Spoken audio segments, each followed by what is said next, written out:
பர்திமேயு சுவிசேஷ ஊழியங்கள் வழங்கும்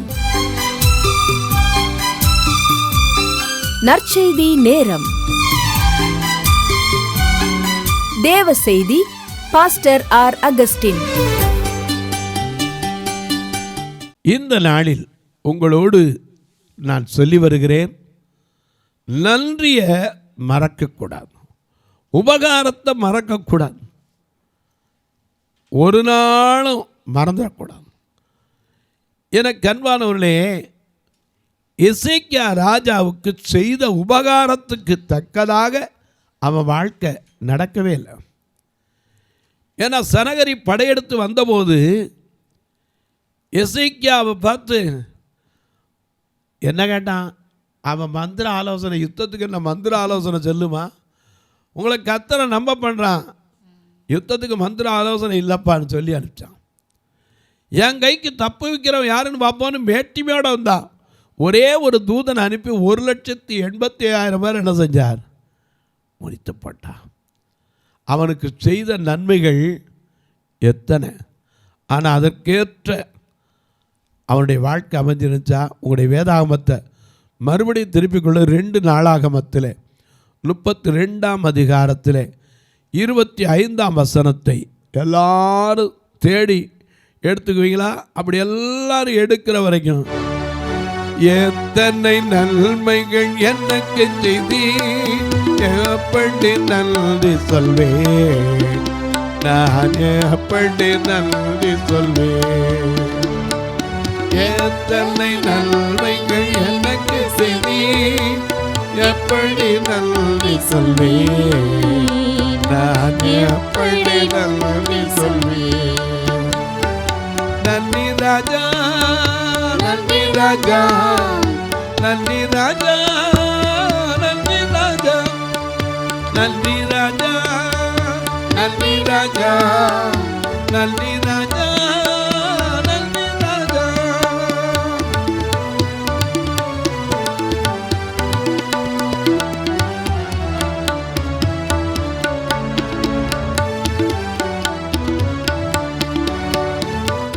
பலவீனன் என்று தள்ளிவிடாமல், பலவீனன் என்று என்னை தள்ளிவிடாமல், பலத்தான் இடை கட்டினீ. சொல்லுங்க, பலவீனன் என்று தள்ளிவிடாமல், பலத்தான் இடை கட்டினீ, பலத்தான் இடை கட்டினீ. எத்தனை நன்மைகள் எனக்கு செய்தி, எப்படி நன்றி சொல்வேன், நான் எப்படி நன்றி சொல்வேன். எத்தனை நன்மைகள் எனக்கு செய்தி, எப்படி நன்றி சொல்வேன், நான் எப்படி நன்றி சொல்வேன்.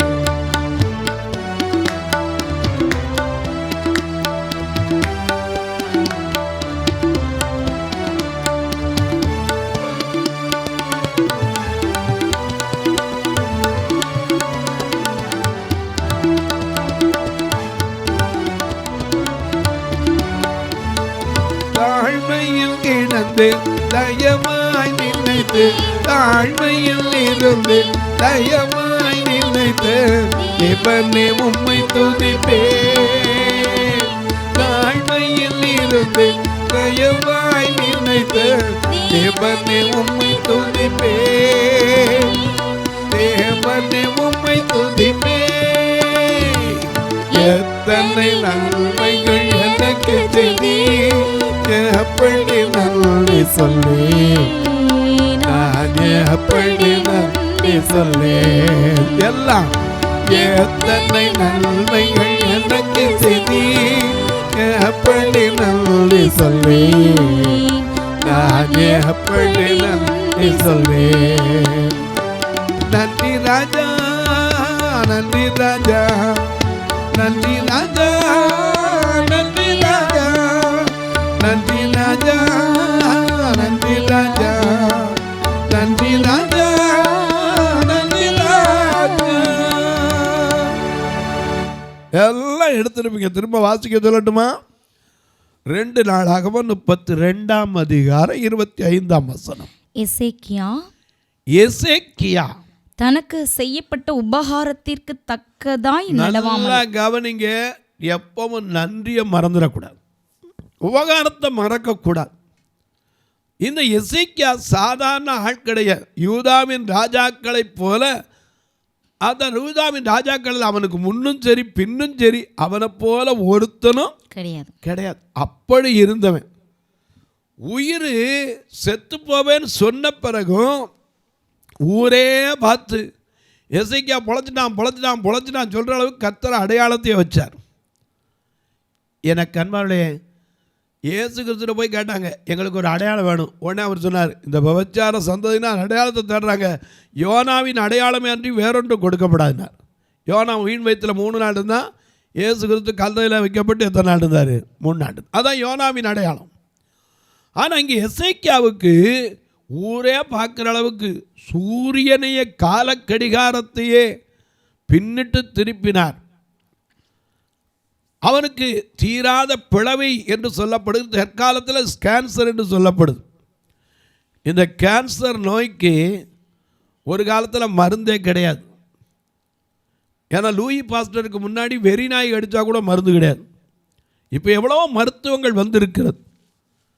நான் நேற்று தினம் கூட நெய்யூர் கேன்சர் சென்டருக்கு போயிருந்தேன். அங்கே போயிருக்கும்போது ஒரு குரூப்பு நல்ல காரியம் ஒன்று பண்ணிக்கிட்டு இருந்தாங்க. இந்த கேன்சர் பேஷண்ட்டெல்லாம் போய் பார்த்து அவங்களுக்கு ஆரஞ்சு, ஆப்பிள், பால் இதெல்லாம் கொடுத்துக்கிட்டு இருந்தாங்க. நான் நினச்சேன் யாரோ வந்து செய்கிறாங்களோக்குன்னு பார்த்தேன். அவங்கள்ட்ட கொஞ்சம் விசாரித்தேன். அங்கே இருக்கிற பிள்ளைகிட்டம்மா, இது யாருமா? இது பள்ளத்தாக்கி லீலி. எனக்கு பெரிய சந்தோஷம். இப்படிப்பட்ட காரியங்களை போய் செய்கிறாங்க. நாங்கள் கேட்டேன், ஒரு நாள் கொடுப்பாங்களா? வருஷம் முழுக்க கொடுக்குறாங்க. எத்தனை பேர் இருந்தாலும், 50 பேர் இருந்தாலும் எல்லாருக்கும் கொடுப்பாங்க. எனக்கு அந்த ஊழியத்தை பார்த்துட்டு ஒரு நிமிஷம் நம்ம செய்கிறதெல்லாம் என்ன ஊழியம்னு நினைக்க ஆரம்பித்தேன். ஏன் சொல்கிறேன், உபகாரங்கிறது சாதாரண காரியம் கிடையாதுங்க. எசேக்கியா மனுஷ உபகாரத்துக்கு நம்ம இவ்வளவு சொல்கிறோம். கர்த்தர் செய்த உபகாரம், அதுக்கு அவன் தக்கதாக நடக்காமல் அவனுக்குள்ள மேட்டிமை வந்துச்சு. என்ன மேட்டிமை? ஏசாயா தீர்க்கதரிசியின் புஸ்தகம் 39ஆம் அதிகாரத்திலே முதல் வசனத்திலிருந்து, அக்காலத்திலே எக்காலத்தில் இவன் உயிரோட மறுபடி எழுந்து ஆலயத்திற்கு வந்து வாழ்க்கையை 15 வருஷம் கூட்டி கொடுத்த பிறகு, அந்த காலத்திலே பலாதானின் குமாரனாகிய மெராதாத் பலாதான் என்னும் பாபிலோனின் ராஜா எசேக்கியா வியாதிப்பட்டிருந்து, நல்ல கவனிங்க, எசேக்கியாவை பார்க்க வரல, வியாதிப்பட்டிருந்து ஆரோக்கியமானதை கேள்விப்பட்டு அவனிடத்திற்கு நிருபங்களையும் வெகுமானத்தையும் அனுப்பினான். ஏன்னா இவன் சுகமானதை கேள்விப்பட்டு, அப்படியா சாகலதம் பொழைச்சிட்டானா? ஆண்டவர் சொல்றார்ல, வியாதியில் இருந்தேன் என்னை விசாரிக்க வந்தீர்கள். மத்தேயு எழுதின சுவிசேஷத்தில் 25ஆம் அதிகாரத்தில் பார்க்கிறோம். 34ஆம் வசனத்திலிருந்து வாசிக்கும் போது, ராஜா தம்முடைய வலது பக்கத்தில் நிற்பவர்களை பார்த்து, வாருங்கள், என் பிதாவினால் ஆசீர்வதிக்கப்பட்டவர்களே, உலகம் உண்டானது முதல் உங்களுக்கு என்று ஆயத்தம் பண்ணப்பட்டிருக்கிற ராஜ்யத்தை சுதந்தரித்துக் கொள்ளுங்கள். பசியா இருந்தேன், போஜனம் கொடுத்தீங்க. தாகமாய் இருந்தேன், என் தாகத்தை தீர்த்தீர்கள். என்னை சேர்த்துக் கொண்டீர்கள். வஸ்திரம் இல்லாது இருந்தேன், எனக்கு வஸ்திரம் கொடுத்தீர்கள். வியாதியாய் இருந்தேன், என்னை விசாரிக்க காவலில் இருந்தேன். ஏன்னா இயேசு கிறிஸ்து இந்த பூமியில இருக்கும்போது, குஷ்டரோகி அவனை கையினால் குசாமல் தொட்டாரம்மா, குஷ்டரோகி அவனை கையினால் குசாமல் தொட்டாரம்மா, கஷ்டப்படுவோரை கண்டதும் கண்ணீர் வடித்தாரம்மா, கஷ்டப்படுவோரை கண்டதும் கண்ணீர் வடித்தாரம்மா, இயேசு என்றதுமே எனக்கோ இன்பம் பிறக்குதம்மா, காசினி எல்லாம் எம்பதையும் கண்டதில்லையோ, இயேசு என்றதுமே எனக்கோ இன்பம் பிறக்குதம்மா.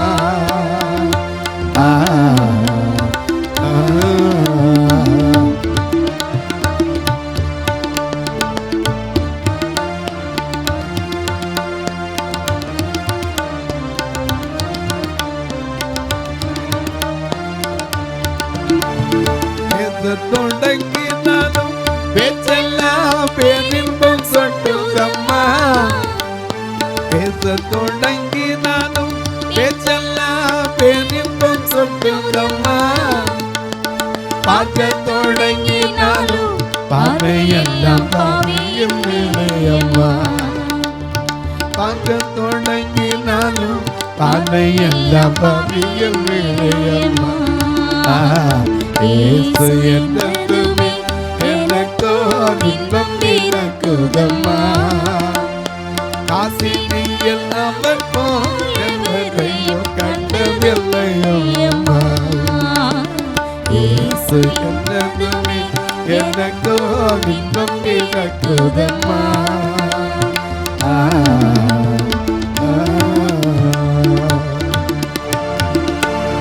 ஐயா, குஷ்டரோகியை தொட்டு சுகப்படுத்தின ஆண்டவர் எசேக்கியாவை தொடலை. கண்ணீரை பார்த்தோன்னே பதில் சொல்லி அனுப்பினார். ஜனத்தின் அதிபதியாகிய யூதாவின் ராஜாவின் ஜனத்தின் அதிபதியாகிய எசேக்கியாவிட்ட நீ போய் சொல்லு, உன் கண்ணீரை கண்ட உன் விண்ணப்பத்தை கேட்ட இதோ நாட்களை 15 வருஷம் பின்னிட்டு திருப்பினார். இப்ப சுகமாய் உட்கார்ந்துருக்கவும் ஒருத்தன் பார்க்க வரான். எதுக்காக பார்க்க வரான்? திரும்ப அந்த 1ஆம் வசனத்துல அக்காலத்திலே பலாதானின் குமாரனாகிய மெரோதாக் என்னும் பாபிலோனின் ராஜா எசேக்கியா வியாதிப்பட்டு இருந்து ஆரோக்கியமானதை கேள்விப்பட்டு. ஏன்னா ஆண்டவர் சொல்லிக்கா எரேமியா 33:6 நான் அவர்களுக்கு சௌக்கியமும் ஆரோக்கியமும் வரப்பண்ணி அவர்களை குணமாக்கி அவர்களுக்கு பரிபூரண சமாதானத்தையும் சத்தியத்தையும் வெளிப்படுத்துவேன். ஆண்டவருடைய வார்த்தை. ஏன்னா ஆரோக்கியம் அடைய செய்கிறவர், எனக்கு அன்பானுடைய சௌக்கியம் அடைய செய்கிறவர், குணமாக்குகிறவர். அந்த குணமாக்குகிற தேவனை மறுபடியும் ஜீவனை கொடுத்து தயவு பாராட்டி ஆவியை மறுபடியும் இந்த சரீரத்துக்குள்ள வர வச்சுட்டார். இப்போ இவனுக்குள்ள என்ன வருது? வந்திருக்கார் யாரு? பாபிலோன் ராஜா. தேவனுக்கு பிரியமானவன் பாபிலோன்ல இருந்தாலும் என்ன செய்வான்? அவருக்கு சித்தமானதை செய்வான். ஆமா. ஆனா இவன் இங்க இருக்கான். அவனை பார்க்க தான் பாபிலோன்ல இருந்து ஒருத்தன் வந்திருக்கான். உடனே இவன் என்ன செய்யணும்? என்ன செஞ்சிருக்கணும்? அவர் சாட்சியா, ஐயா வியாதியா இருந்தேன்னு கேள்விப்பட்டீங்களா? வாங்க ஐயா வாங்க, இந்த இடம்தான் நான் படுத்து அப்படியே அழுதுகிட்டு இருந்தேன். தனிமையாக சுவர்புறத்தில் நின்று கதறிக்கிட்டு இருந்தேன். தனிமையிலே துணை நின்றீர் நன்றி ராஜா. தாயை போல தீட்டினீரே நன்றி ராஜா. தனிமையிலே துணை நின்றீர் நன்றி ராஜா.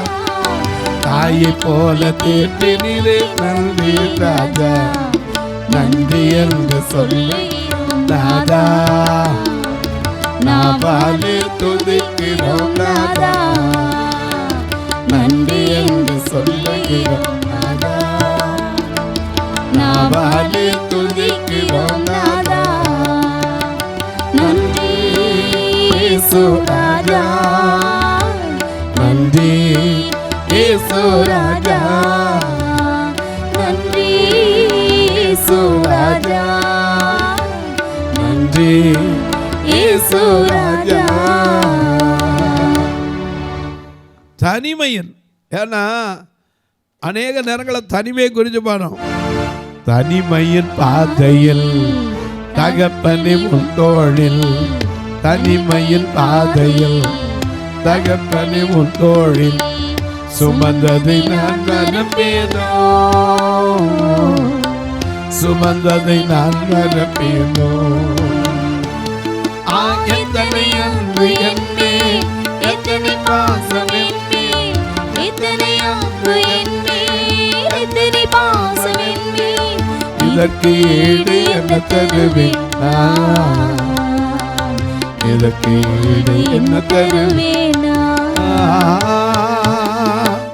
தனிமை எத்தனையோ பாடுறோம். தனிமை பாட்டும் போது நல் துணையாயிருப்பவரே. தனிமை பாட்டும் போது நல் துணையாயிருப்பவரே. அதை தாங்கிட பலன் கொடுத்து தயவாய் அழைப்பவரே, அதை தாங்கிட பலன் கொடுத்து தயவாய் அழைப்பவரே, என்னை ஆட்கொண்ட இயேசு உம்மை யார் என்று நான் அறிவேன். என்னை ஆட்கொண்ட இயேசு உம்மை யார் என்று நான் அறிவேன். அறியாதவன் கூட இன்னைக்கு அதை பாடுறான். என்ன வாழ்க்கை பயணத்தில் மேக தூணாய் வருபவரே, மனித தூற்றும் போது மகிழச் செய்கிறவரே. எஸ்ஐக்கு அறியாத ஆள் இல்லை, அறிஞ்ச ஆளு, தேவனோடு இருந்த ஆளு. இப்போ வந்த ஒருத்தன் பார்க்க வந்திருக்கான். வியாதி நீங்கி ஆரோக்கியம் அடைஞ்ச உடனே என்ன சொல்லியிருக்கணும்? வாங்க வாங்க, கேள்விப்பட்டு வந்தீங்களா? உண்மைதான் ஐயா, நான் பிழைக்க மாட்டேன், மரித்து போவேன்னு இந்த இடத்துல தான் பருத்து கண்ணீர் வடிச்சுக்கிட்டு இருந்தேன். எனக்கு இறக்கப்பட்டு தேவன் திரும்ப என் வாழ்க்கையை கொடுத்தார் ஐயா, திரும்ப என்னை வாழ வைத்திருக்கிறான். வந்து அந்த இடத்த பாருங்க, எப்பவும் மறக்க முடியாத இடம். ஏன்னா படுத்து கிடந்து பிழைக்க மாட்டேன்னு சொல்லப்பட்ட இடத்த நான் மறப்பமா? இன்னைக்கு என்னைக்கோ வச்ச கல்லறைக்கு தினம் வருஷம் போய் என்ன செய்கிறோம்? பார்க்குறோம். ஏன்னா அவங்க எந்திரிச்சு வர போகிறாங்க. ஆனால் இவன் அவன் வீட்டுக்குள்ளே இருந்த இடத்துல தான் படுத்து வந்திருக்கான். எல்லாரும் இருக்கும்போது சுவர்ப்புறமாக திரும்பி அழுதுருக்கான். அந்த இடத்த பார்க்கும் போதெல்லாம் அவன் வாழ்நாளில் மறக்க முடியுமா? ஆனால் இவர் என்ன செஞ்சார் தெரியுமா? வாசிங்க. அவன் கேள்விப்பட்டு அவனை பார்க்க வந்த உடனே அவனிடத்திற்கு நிருபங்களையும் வெகுமானங்களையும் அனுப்பினான். அவர்களை கொண்டு சந்தோஷப்பட்டு, அவர்களை கண்ட உடனே சந்தோஷப்பட்டான். என்னை தேடி வியாதியிலிருந்து பொழைச்சேன்னு பார்க்க வந்தீங்களப்பா, ரொம்ப சந்தோஷம். தன் பொக்கிஷ சாலையையும் அத்தாடியும் என்னத்த வெள்ளி கண்வாரவர்களே, எது பொக்கிஷம் அவனுக்கு தெரியல. மோசைக்கு தெரிஞ்சு எபிரேயர் 11:24 விசுவாசத்தினாலே தான் பெரியவனான போது அநித்தியமான பாவ சந்தோஷங்களை அனுபவிப்பதை பார்க்கிலும் தேவனுடைய ஜனத்தோட துன்பத்தை அனுபவிப்பதை தெரிந்து கொண்டு இனி வரும் பலன் மேல் நோக்கமாயிருந்து எகிப்தில் உள்ள பொக்கிஷங்களிலும் கிறிஸ்துவின் நிமித்தம் வருகிற நிந்தையை அதிக பாக்கியம் என்று எண்ணினவன். ஆனா இவர் பொக்கிஷம். மத்தேயுல வாசிக்கிற உங்கள் பொக்கிஷம் எங்கேயோ அங்கே உங்கள் இருதயம். 6ஆம் அதிகாரம் 19ஆம் வசனத்தில் என்ன வாசிக்கிறோம்? பூமியில உங்கள் பொக்கிஷங்களை சேர்த்து வைக்காதிருங்க, அங்க பூச்சியும் துருவும் அவைகளை கெடுக்கும், திருடர் கண்ணமிட்டு திருடுவார்கள். பரலோகத்திலே உங்களுக்கு பரலோகத்துல உங்க பொக்கிஷத்தை குறித்து உங்களுக்கு ஒரு செய்தியை கொடுத்துருக்க. 6 செய்தி. எது பொக்கிஷம்னு இவர் கூட்டிட்டு போய் தான் கிடந்த இடத்த, கண்ணீர் வடித்த இடத்த, திரும்ப உயிரோடு எழுந்த அந்த இடத்த நினைக்கல. இப்போ போய் என்ன பண்றார்? பொக்கிஷ சாலை, வெள்ளி பொன்னையும் கந்தவர்க்கங்களையும் நல்ல பரிமள தைலத்தையும் தன் ஆயுத சாலை அனைத்தையும் தன் பொக்கிஷ சாலைகளில் உள்ளதெல்லாவற்றையும் அவர்களுக்கு காண்பித்தார். ரொம்ப முக்கியம், ரொம்ப முக்கியம். எனக்கு அன்பால எவைகளை காண்பிக்க வேண்டும்? தன்னை சுகப்படுத்தினவர் இன்னார் என்பதை அறியாதவனுக்கு கூட அவர் சுகம் தருகிற தேவன். யோவான் 5ஆம் அதிகாரத்தில் பார்க்கும்போது 13ஆம் வசனத்தில் தன்னை சுகப்படுத்தினவர் இன்னார் என்பதை அவன் என்ன செய்யல? அறியவில்லை, அவனுக்கே தெரியாது. ஆனால் அவர் சுகம் கொடுத்தார். இவனுக்கு தெரியுமே. எசேக்கியா அழுகையை பார்த்தா முத்தத்துக்கு போன ஏசாயாவை கூப்பிட்டு, எப்பா அவன் அழுகிறான்ப்பா, போய் சொல்லுப்பா, கண்ணீர் வடிக்கிறானப்பா, அவனை சொல்லு. என்ன சொன்ன? உன் விண்ணப்பத்தை கேட்டேன், கண்ணீரை கண்டேன், இதோ உன் நாட்களை 15 வருடம் பின்னிட்டு திரும்ப போய் சொல்லுனாரு. அந்த இடத்த காட்டலை. அதை விட்டுட்டு பொக்கிஷ சாலை, வெள்ளி பொன்னு கந்தவர்க்கம் சாயுத சாலை எல்லாத்தையும் என்ன செய்யணும்? சாலைகளில் உள்ளது எல்லாவற்றையும் அவர்களுக்கு எல்லாவற்றையும் காமிச்சு, ஆனா காமிக்க வேண்டியதை காமிக்கல. தன் அரமனையிலும் தன் ராஜ்யத்தில் எங்கும் அவர்களுக்கு காண்பியாத பொருள் ஒன்றும் இல்லை. பொருளைத்தான் காமிச்சானோடைய தேவன் செய்த நன்மையை சொல்லவே இல்லை. அப்பொழுது ஏசாயா தீர்க்கதரிசி இப்போ வாரா திரும்பி ஏசாயா. ஏன்னா இவருக்கு சாக போகிறேன்னு சொன்னவர் அவர் தான். உன் வருங்காலில் கூட்டி கொடுக்க போகிறான்னு சொன்னவர் அவர் தான். உன் கண்ணீரை கண்டேன்னு சொன்னவர் அவர் தான். இப்போ சுகமான பிறகு ஏசாயா வரார். ஏசாயா தீர்க்கதரிசி எசேக்கியா ராஜாவின் இடத்தில் வந்து அந்த மனுஷர் என்ன சொன்னார்கள்? எங்கே இருந்து உம்மிடத்தில் வந்தார்கள்? அதற்கு எசேக்கியா, பாபிலோன் என்னும் தூரதேசத்திலிருந்து வந்தார்கள் என்றான். அவர்கள் என்னத்தை பார்த்தாங்கன்னா, அதற்கு எசேக்கியா, என் வீட்டில் உள்ளது எல்லாவற்றையும் பார்த்தார்கள். பார்த்து என்ன பண்ண? கர்த்தரை பார்க்கலையே. பார்க்க வேண்டியது எது? ஐயா, எதை பார்க்கணுமோ அதை பார்க்கணும், எதை பார்க்கக்கூடாதோ அதை பார்க்கக்கூடாது.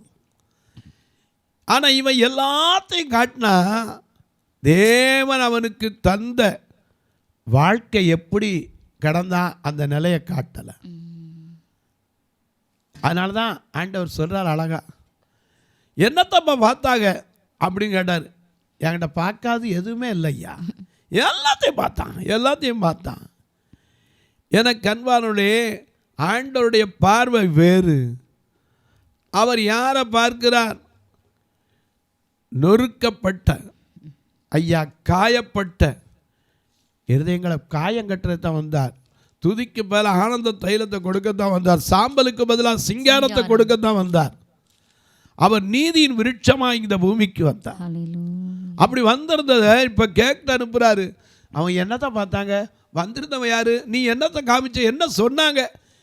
வந்திருந்த ஓரத்துலேருந்து வந்திருந்தாங்க. ஐயா வெகுமானம் கொடுத்தாங்கன்னா சொன்னானா? சொல்லலையே.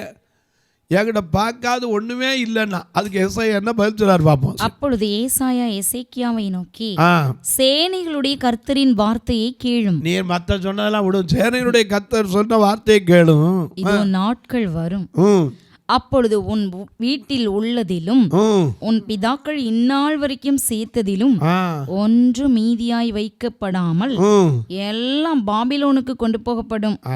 நீ பெறப்போகிற உன் சந்ததியாகிய உன் குமாரரிலும் சிலர் பாபிலோன் ராஜாவின் அரமனை வேலைக்காரராய் இருப்பார்கள் என்று கர்த்தர் சொல்லுகிறார். எத்தனை பெரிய சாபம்! நன்றியை மறந்துடாதீங்க. தொலைக்காட்சியை பார்க்கிற என் அன்பு மக்களே, இந்த நிகழ்ச்சியை நாள்தோறும் பார்க்குறீங்க, கேட்குறீங்க, ரொம்ப நல்லது. ஆனால் கேட்பதோடு விட்டுறாம ஒரு வார்த்தை ஜெபம் பண்ணுங்க. இதை தொடர்ந்து இந்த நிகழ்ச்சி வருவதற்கு ஒவ்வொரு நாளும் பொருளாதார தேவை 30 நாள் சந்திக்கப்படும். எனக்கு அன்பான எங்கள் சபை பார்த்தீங்கன்னா 2 கண்ணு தெரியாத மக்கள் வராங்க. அவங்களே என்ன தருவோன்னு எதிர்பார்த்து வருவாங்க. இவங்களுக்கு நான் சாப்பிடாம கூட அனுப்ப முடியாது. உங்கள் பிறந்த நாள், திருமண நாள் போன்ற நல்ல நாட்களில், உங்கள் புது வீடு கட்டின நாட்கள், அல்லது வேலையில் உயர்வு வந்த நாட்கள், அல்லது ஒரு வியாதியிலிருந்து பிழைத்து நீங்கள் மறுபடியும் நல்ல சுகத்தோடு வந்த நாட்கள், இப்படிப்பட்ட நாட்களில் நல்ல உணவு கொடுக்க கர்த்தர் உங்களை ஏவினால் நீங்களும், ஒரு சபையில் 2 சபை இருக்குது, கர்த்தர் ஏவுகிறபடி நீங்களும் உதவலாம். இவங்களை கூட்டிகிட்டு வர்றதுக்கு மட்டுமே மாதம் 16,000 ரூபா வேனுக்கு வாடகை கொடுக்குறோம். நான் சொல்கிறத நீங்கள் நம்பணுன்னு அவசியமெல்லாம் வந்து பாருங்கள். உங்கள்கிட்டே அன்றைக்கி ஆராதனை அத்தனை கணக்கு நான் கொடுக்குறேன். நீங்களே இருந்து எல்லாத்தையும் கொடுத்துட்டு கூட புறப்படலாம். எனக்கு எந்த தடையும் கிடையாது. எனக்கு அன்பானுடைய இந்த பார்வையற்ற மக்களுக்கு எத்தனையோ பேருக்கு சில நேரத்தில் பார்த்தீங்கன்னா வாகனம் நெருக்கத்தில் கையில் வச்சுருக்கிற ஊன்றுகோல் அதுதான் அவங்களுக்கு கண்ணு மாதிரி. ஒரு ஸ்கூட்டருக்காரங்க தட்டிட்டு போயிட்டா, இப்போ பேட்ரி ஸ்கூட்டர் வருது, சத்தம் கூட கேட்காது. கம்பை தட்டி போயிட்டால் அடுத்த நிமிஷம் ஐயா ஒரு கம்பு கொடுங்க வந்து நிற்பாங்க. கண்ணை கொடுக்க முடியாது. இந்த கம்பு எப்போவும் ஒரு 50 கம்பாவது நம்ம ஸ்டாக் வச்சுருக்கணும். ஏன்னா அது இல்லைன்னா ஒரு அடி எடுத்து வைக்க முடியாது. எனக்கு அன்பானுள்ளே இதை கொடுக்க உதவலாம். இப்போ கூட ஒரு கட்டுமான பணி நடக்குது பார்வையற்ற தாய்மார்களுக்கு. எத்தனை பேர் வயதானவங்க சின்னதுலேருந்தே வீட்டில் வச்சுருந்து கல்யாணம் கூட பண்ணி, ஆமாம் என்ன போது இவங்களுக்கு கல்யாணம் பண்ணி நினைக்கிறவங்களும் உண்டு. அப்படிப்பட்டவங்களும் ஒரு நாள் வயது முதிர் காலத்தில் தள்ளிடுறாங்க. இவர்களுக்கு தங்குவதற்கு ஒரு இடத்த கட்டி வர ஒரு சதுரடி 2300 ரூபா, ஒரு 800 சதுரடி கட்டணும்னு எனக்கு ஆசை. நீங்களும் கர்த்தர் ஏவினால் 1 சதுரடி 2 சதுரடி இதற்கு உதவலாம். நாங்கள் எப்படி பிரதர் உதவுறது? இதில் 2 ஃபோன் நம்பர் வரும், அது வழியாக ஜிபே ஃபோன்பே உண்டு. ஒருவேளை ஐயா எங்களுக்கு கணக்கு வைக்கிறதுக்கு வழி உண்டா அப்படின்னா தயவு செய்து நீங்களும் என்கிட்ட கேளுங்க. அதுக்குன்னே ஒரு தனி நம்பர் இருக்குது, 7413005091 இந்தியன் பேங்க், அதிலே இருக்குது. உங்களுக்கு சொல்கிறேன், அதனுடைய நீங்கள் தொடர்பு கொள்ளலாம். அதை எனக்கு அந்த செலானை வச்சு அனுப்புனீங்கன்னா உங்களுடைய பேன் நம்பரும் ஆதார் கார்டும் கொடுத்தா உங்களுக்கு வரி விலக்கு கொடுப்பதற்கும் உதவியாக இருக்கும். இப்போ உங்களுக்கு ஜெபிக்கட்டுமா? நல்ல பிதாவே, நன்றியோடு துதிக்கிறோம் சுவாமி. எங்கள் வாழ்க்கையில் நன்றி உபகாரத்தை மறந்திருக்கிறோமா? எசேக்கியா கர்த்தர் செய்த உபகாரங்களை நினைக்காம மேட்டிமை கொண்டான். நாங்களும் எங்கள் வாழ்க்கையில் எத்தனையோ நன்மைகளை செஞ்சுருக்கீங்க. வேடனின் கண்ணிக்கு தப்புவித்து சுகமாக மூடி காத்திருக்கீங்க. ஊனுடை தந்து ஆதரித்து உதவி செய்திருக்கீங்க. அந்த நன்றியை மறக்காதபடிக்கு ஒவ்வொரு நாளும் உம்மை நினைத்து நினைத்து துதித்து துதித்து எங்கள் உள்ளம் துள்ளத்தக்க அற்புதங்களை செய்வோம். பிறந்த நாள், திருமண நாளை நினைவு கூறுகிற மக்களுக்காக ஜெபிக்கிறேன். வியாதி படுக்கையில் இருக்கிற மக்களுக்காக ஜெபிக்கிறேன். பல வருஷங்களாய் படுக்கை மாறாமல் படுத்த படுக்கையில் இருக்கிற அன்பு தகப்பன் தாய்மார்களுக்காக ஜெபிக்கிறேன். ஒருவேளை சிறு பிராயத்தில் மனவளர்ச்சியற்ற பிள்ளைகளை வைத்துக்கொண்டு கண்ணீர் வடிக்கிற தாய்மார்களுக்காக ஜெபிக்கிறேன். ஒருவேளை சில வீட்டில் கண்ணும் தெரியாமல் காதும் கேட்காம வாயும் பேச முடியாமல் அன்றைக்கு ஒரு தாயார் கூட்டி வந்தாங்க. இப்படிப்பட்ட பிள்ளைகளெல்லாம் வைத்துக்கொண்டு கண்ணீர் வடிக்கிற அன்பு தாய்மார்களுக்காக ஜெபிக்கிறேன். உடைய கவலைகள் மாறட்டும். கர்த்தாவே, உம்முடைய வார்த்தை அந்த பிள்ளைகளின் வாயில வைப்பீராக. எரேமியாவுக்கு என் வார்த்தையை உன் வாயில வைக்கிறேன் என்று சொன்னீரே, அந்த பிள்ளைகளுக்கு அந்த வார்த்தையை கொடு. பரிபூர்ண சுகமடையட்டும். ஒவ்வொருவருடைய கவலை கண்ணீர் மாற என் தேவன் கரம் நீட்டி கண்ணீரை துடைத்தாள். வானத்திற்கும் பூமிக்கும் சகல அதிகாரம் கொண்ட இயேசு கிறிஸ்துவின் ஈடு இணையற்ற வல்லமையுள்ள நாமத்தில் ஜெபிக்கிறேன் நல்ல பிதாவே, ஆமென். சபை ஆராதனை ஞாயிறு காலை 10 மணி முதல் 12 மணி வரை. இடம் பர்திமேயு சுவிசேஷ ஆலயம், அன்னை சத்யா நகர், இளமனூர் அஞ்சல், சக்கிமங்கலம் வழி, மதுரை மாவட்டம். பின்கோட் 625201 மற்றும் பர்திமேயு சுவிசேஷ ஜெப வீடு, flat number 107, Eden garden, Muthur, Tirunelveli. Pincode 627011. சிறப்பு உபவாச கூட்டம் ஒவ்வொரு மாதமும் 2வது சனிக்கிழமை காலை 10 மணி முதல் 1 மணி வரை நாகர்கோவில் YMCA ஹாலில் வைத்து நடைபெறுகிறது. மற்றும் ஒவ்வொரு மாதமும் 4வது சனிக்கிழமை காலை 10 மணி முதல் 1 மணி வரை திருநெல்வேலி புதிய பேருந்து நிலையம் அருகில் உள்ள கிரேஸ் ஹாலில் வைத்து நடைபெறுகிறது. எங்கள் எல்லா ஆராதனைகளிலும் கலந்து கொண்டு தேவனை மகிமைப்படுத்த அன்பாய் அழைக்கிறோம். உங்கள் உதாரத்துவமான காணிக்கைகளினால் இவ்வூழியத்தை தாங்க விரும்பினால் R Augustin, account number 5021364331, IFSC code IDIB 000B066, Indian bank, BP Kulam, Madurai. GPay number 9842181917, BGM ministries மற்றும் 9442559772, பிளைண்ட் மினிஸ்ட்ரீஸ் அகஸ்டின். உங்கள் தொடர்புக்கு பாஸ்டர் ஆர் அகஸ்டின், பர்திமேயு சுவிசேஷ ஊழியங்கள், நாகமலை, புதுக்கோட்டை, மதுரை 625019. தொலைபேசி எண்கள் 9842181917 மற்றும் 9442559772. கர்த்தர் தாமே உங்களை ஆசீர்வதிப்பாராக.